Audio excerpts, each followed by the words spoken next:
La France, avec Chypre, c'est le seul pays d'Europe présent à ces commémorations. Pour quelle raison ? Évidemment, la Turquie occupe une place géopolitique importante, hein. C'est un allié stratégique de l'OTAN, notamment dans le combat contre Daesh, mais aussi pour des raisons économiques. Donc c'est très délicat de reconnaître le génocide arménien, mais l'Autriche et l'Allemagne l'ont fait. Donc ça avance petit à petit. Le président allemand l'a fait hier soir, parlant publiquement de génocide.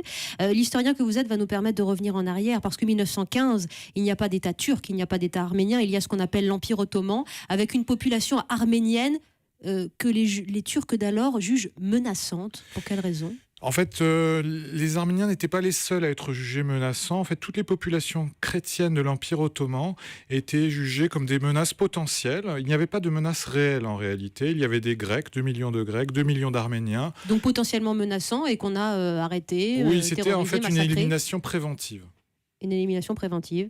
Les Turcs disent aujourd'hui, ils reconnaissent ce massacre, ils ne parlent pas de génocide, ils reconnaissent 300 000 à 500 000 victimes. Les historiens avancent ce chiffre d'1,5 million. Sur quelle base, sur quel document ? Eh bien, les historiens se fondent sur les statistiques en vigueur, les statistiques connues du patriarcat arménien concernant la population arménienne. On sait que selon le patriarcat arménien, en 1914, il y avait 2 millions d'Arméniens dans l'Empire ottoman. Selon les statistiques ottomanes qui étaient largement trafiquées, il n'y avait qu'1 million d'Arméniens.